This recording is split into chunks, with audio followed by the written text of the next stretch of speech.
आज मैं आपको सुनाने जा रही हूँ माता वैभव लक्ष्मी की व्रत कथा। लेकिन उससे पहले हम जान लेते हैं कि माँ वैभव लक्ष्मी की व्रत को करने की विधि या पूजा विधि क्या है। सुख, शांति, वैभव और लक्ष्मी प्राप्ति के लिए अद्भुत, चमत्कारी और प्राचीन व्रत माना जाता है माँ वैभव लक्ष्मी का व्रत। और मेरे हिसाब से हम जितने भी हिंदू भाई बहन हैं उन सबको इस व्रत की महत्वता और ये व्रत कितना चमत्कारी है इसके बारे में हम सबको पता है। तो बिना समय गवाए मैं आपको बताती हूँ इस व्रत को करने की विधि। लक्ष्मी देवी की अनेक स्वरूप हैं, उनमें से उनका धन लक्ष्मी स्वरूप ही वैभव लक्ष्मी है और माता लक्ष्मी को श्री यंत्र अति प्रिय है। व्रत करते समय माता लक्ष्मी के विविध स्वरूपों यथा श्री गज लक्ष्मी, श्री आदि लक्ष्मी, श्री विजय लक्ष्मी, श्री ऐश्वर्य लक्ष्मी, श्री वीर लक्ष्मी, श्री धान्य लक्ष्मी एवं श्री संतान्य लक्ष्मी तथा श्री यंत्र को प्रणाम करना चाहिए। ये सारी तस्वीरें आपको वैभव लक्ष्मी माता की पुस्तक में मिल जाएंगी और ये पुस्तक बहुत ही आसानी से किसी भी पूजा की दुकान पे बहुत ही आसानी से आपको मिल जाएंगी। व्रत के दिन सुबह से ही जय माँ लक्ष्मी का रटन मन में ही करना चाहिए और माँ का पूरे भाव और स्मरण से करना चाहिए। शुक्रवार के दिन यदि आप प्रवास या यात्रा पे गए हैं तो उस शुक्रवार को आप व्रत नहीं करना चाहिए, उस शुक्रवार को हम वो व्रत छोड़ सकते हैं। कुल मिलाकर जितने शुक्रवार की मन्नत ही ली हो उतने शुक्रवार पूरे करने चाहिए। इस व्रत में, शुक्रवार के व्रत में ये कोई ज़रूरी नहीं होता है कि आपको लगातार व्रत करना है। अगर आप किसी शुक्रवार को यात्रा पे निकले या ट्रैवल कर रहे हैं तो वो शुक्रवार को आप छोड़ सकते हैं, या फिर किसी भी और शुक्रवार को अगर किसी वजह से आप वो कोई व्रत नहीं कर पा रहे हैं तो भी ये व्रत छोड़ देना चाहिए। कि शुक्रवार व्रत का एक नियम ये है कि आपको ये व्रत अपने घर में ही करना है, तो उस हिसाब से आप अपना व्रत का आयोजन करें। घर में सोना ना हो तो चांदी की चीज़ पूजा में रखनी चाहिए और अगर वह भी ना हो तो आप रोकड़ रुपया भी रख सकते हैं। व्रत पूरा होने पर कम से कम 7 स्त्रियां को यह आपकी इच्छा अनुसार जैसे भी हो जाए 11, 21, 51 या 101 स्त्रियों को वैभव लक्ष्मी की व्रत की पुस्तक, कुमकुम और तिलक लगाकर भेंट में दें। पुस्तक को भेंट में देने का सिर्फ और सिर्फ यही एकमात्र रीज़न है कि आप उस पुस्तक को देने से माँ वैभव लक्ष्मी की अद्भुत चमत्कारी व्रत का प्रचार कर रहे हैं। तो जाहिर सी बात है कि आप जितना ज़्यादा प्रचार करेंगे माँ की उतनी कृपा आप पर बनी रहेगी। और हाँ, मैं आपको एक बात बताना भूल गई कि अगर आप, जैसे हम नॉर्मल व्रत में करते हैं कि अगर हमें पीरियड्स या फिर मंथली साइकिल चल रही हो तो भी हम लोग उसमें व्रत करते हैं। लाइक बृहस्पतिवार का व्रत हुआ या कोई अधिक व्रत हुआ, बस हम पूजा नहीं करते लेकिन हम व्रत कर लेते हैं। शुक्रवार का व्रत में ऐसा नहीं होता। अगर आपका मंथली साइकिल चल रहा है या सूतकी हैं आप अगर, तो आपको ये व्रत उस दिन नहीं करना है। व्रत शुरू करते वक्त आप लक्ष्मी स्तवन का एक बार पाठ करना चाहिए। लक्ष्मी स्तवन इस प्रकार है, इसे आप बोल भी सकते हैं या फिर गा भी सकते हैं। या रक्तांबुजवासिनी विलासिनी चंडाशू तेजस्विनी या रक्तारुधिरांबरा हरिसखी या श्री मनोल्हादिनी या रक्ताकर मंथनात प्रकटिता विष्णु स्वया गेहनी सा मां पातु मनोरमा भगवती लक्ष्मीश्च पद्मावती। लक्ष्मी स्तवन का ये अर्थ है कि जो लाल कमल में रहती हैं, जो अपूर्व कांति वाली हैं, जो असह्य तेज वाली हैं, जो पूर्ण रूप से लाल है, जिसने रक्त रूप वस्त्र पहने हैं, जो भगवान विष्णु को अति प्रिय हैं, जो लक्ष्मी मन को आनंद देती हैं, जो समुद्र मंथन से प्रकट हुई हैं, जो विष्णु भगवान की पत्नी है, जो कमल से जन्मी हैं और जो अतिशय पूज्य हैं, वैसी लक्ष्मी देवी आप मेरी रक्षा करें। अब माँ वैभव लक्ष्मी के व्रत का क्या नियम है? तो व्रत के दिन हो सके तो आप पूरा दिन उपवास कर सकती हैं और शाम को व्रत की विधि करने के बाद माँ को प्रसाद लेकर व्रत करना चाहिए। और अगर ना हो सके तो फलाहार या एक बार भोजन करें और शुक्रवार का व्रत इसी तरीके से रखना चाहिए। अगर व्रतधारी का शरीर बहुत ही कमज़ोर है तो आप बिल्कुल भी कोई सख्त व्रत ना करें और हो सके तो दिन में 2 बार आप भोजन कर सकती हैं। सबसे महत्व की बात यह है कि व्रतधारी माँ लक्ष्मी जी पर पूरी श्रद्धा और भावना रखें और मेरी मनोकामना माँ पूरी करेंगी ही, ऐसा ही दृढ़ विश्वास रखकर माँ लक्ष्मी का आप विश्वास रखिए और व्रत करिए, आपको उसका फल ज़रूर मिलेगा। तो आइए अब जानते हैं माँ वैभव लक्ष्मी व्रत की कथा।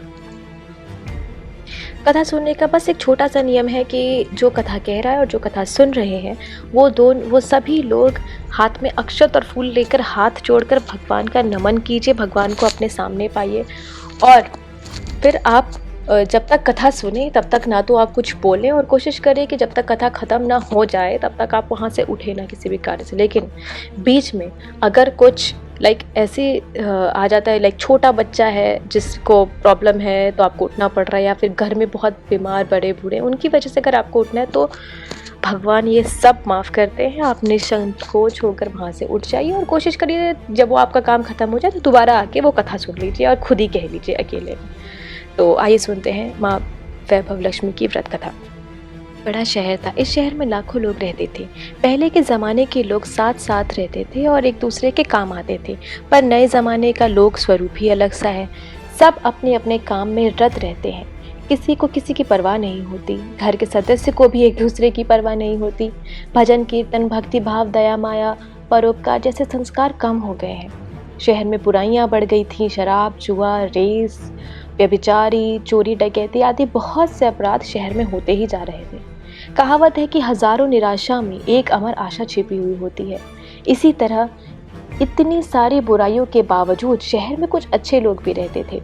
ऐसे लोगों में शीला और उनके पति की गृहस्थी मानी जाती थी। शीला धार्मिक प्रकृति की और संतोषी प्रकृति की एक स्त्री थी। उनका पति विवेकी और सुशील था।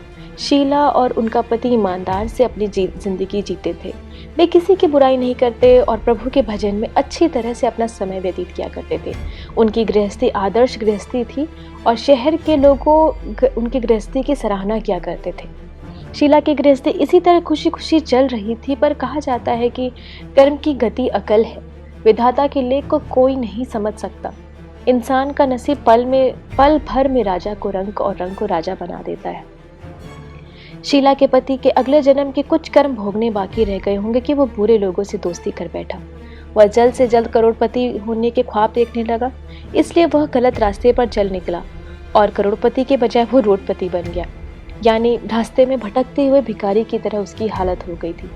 शहर में शराब, जुआ, रेस, चरस, गांजा आदि बदियां फैली हुई थी। उसमें शीला का पति भी फंस गया। दोस्तों के साथ उसने भी शराब की आदत लगा ली। जल्द से जल्द पैसा वाला बनने के लालच में दोस्तों के साथ वो रेस जुआ भी खेलने लगा। इस तरह बचाई हुई धनराशि, पत्नी के गहने, सब कुछ वो रेस जुआ में गंवा दिया। समय के परिवर्तन के साथ घर में दरिद्रता और भुखमरी फैल गई। सुख से खाने के बजाय 2 वक्त के भोजन के लाले पड़ गए और शीला को पति की गालियां खाने का वक्त आ गया था।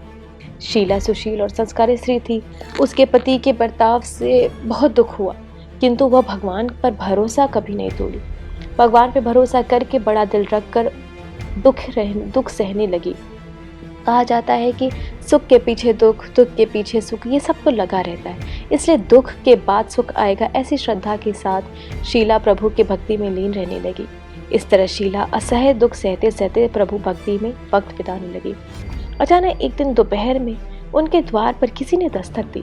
शीला सोच में पड़ गई कि मुझ जैसे गरीब के घर इस वक्त कौन आया होगा। फिर भी द्वार पर आए हुए अतिथि का आदर करना चाहिए, ऐसे आर्य धर्म के संस्कार वाली शीला ने खड़े होकर द्वार खोला। देखा तो एक माँ जी खड़ी थी। वे बड़ी उम्र की लगती थी, किंतु उनके चेहरे पर अलौकिक तेज निखर रहा था। उनकी आंखों से मानो अमृत बह रहा हो।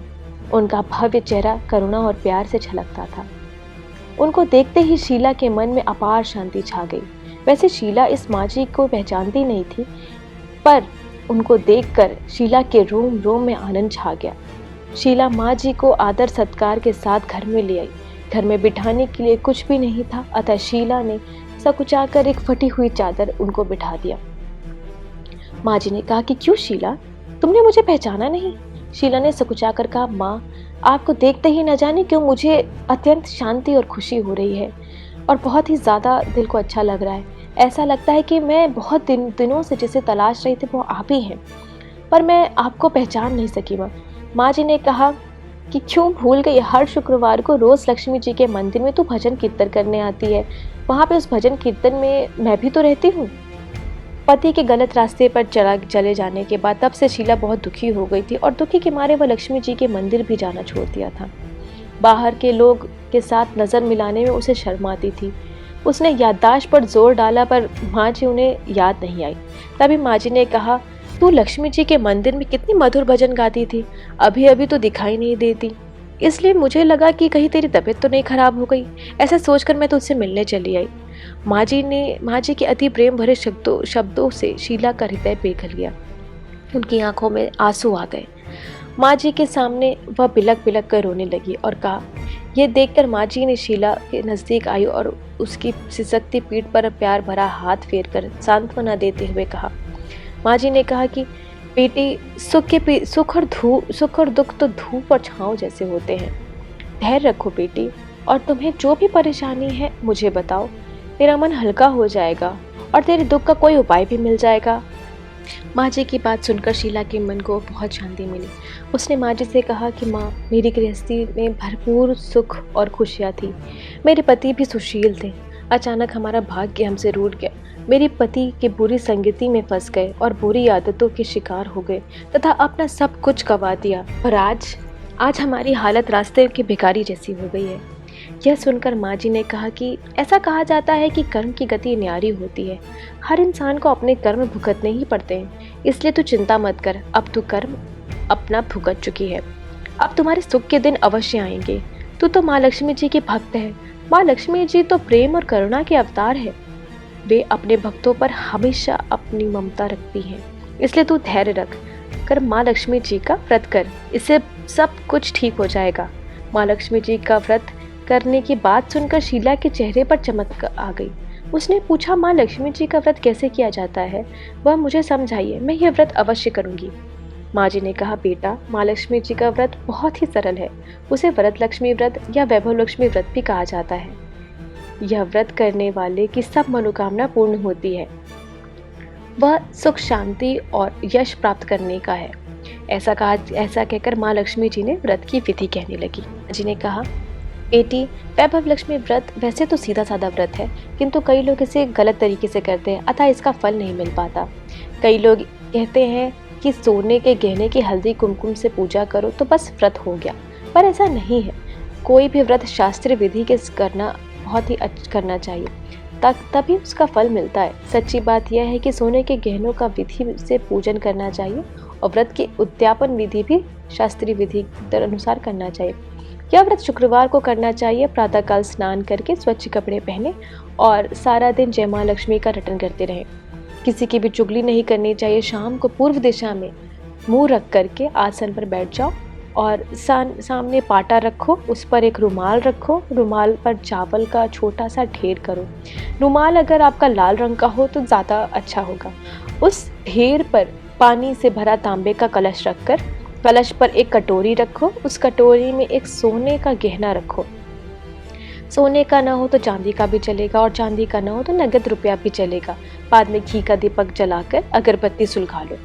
माँ लक्ष्मी जी के बहुत से स्वरूप है और माँ लक्ष्मी जी को श्री यंत्र अति प्रिय है, अतः वैभव लक्ष्मी में पूजन विधि करते वक्त सर्वप्रथम श्री यंत्र और लक्ष्मी जी की विविध पूर्वक से सच्चे दिल से दर्शन करो।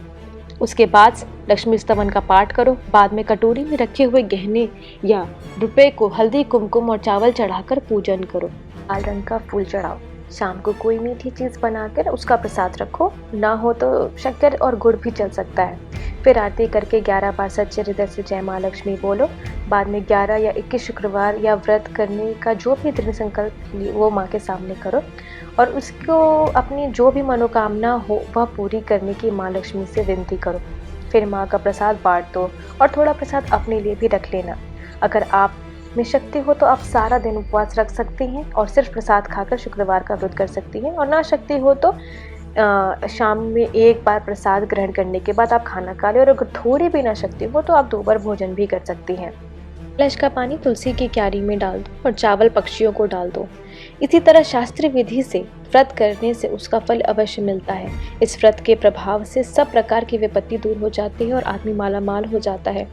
संतान न हो उसे संतान की प्राप्ति होती है। सौभाग्यशाली स्त्री को सौभाग्य अखंड रहता है। कुमारी लड़कियों का मन भावन पति मिलता है। शीला यह सुनकर आनंदित हो गई। फिर पूछा, माँ, आपने वैभव लक्ष्मी व्रत की जो शास्त्रीय विधि बताई है वैसे मैं अवश्य करूंगी, किंतु उसके उद्यापन विधि किस तरह करनी चाहिए यह भी आप कृपा करके मुझे बताइए। माँ जी ने कहा, 11 या 21 शुक्रवार जो भी मन्नत मान्य हो उतने शुक्रवार ये वैभव लक्ष्मी व्रत पूरी श्रद्धा और भावना से करना चाहिए। इस व्रत के आखिरी शुक्रवार को खीर का नैवेद्य रखो और पूजन विधि हर शुक्रवार को जैसे करते हो वैसे ही करनी चाहिए। पूजन विधि के बाद श्रीफल फोड़ो और कम से कम 7 कुंवारी या सौभाग्यशाली स्त्री को कुमकुम का तिलक लगा के वैभव लक्ष्मी व्रत की एक पुस्तक उपहार में देनी चाहिए और सबको खीर का प्रसाद देना चाहिए। फिर धन लक्ष्मी स्वरूप वैभव लक्ष्मी स्वरूप माँ लक्ष्मी जी की छवि को प्रणाम करें। माँ लक्ष्मी जी का यह स्वरूप वैभव देने वाला है। प्रणाम करके मन ही मन भावुकता से माँ की प्रार्थना करते वक्त कहे कि हे माँ धन लक्ष्मी, हे माँ वैभव लक्ष्मी, मैंने सच्चे हृदय से आपका व्रत पूर्ण किया है, तो हे माँ हमारी मनोकामना पूर्ण कीजिए, हमारा सबका कल्याण कीजिए। जिसे संतान न हो उसे संतान देना,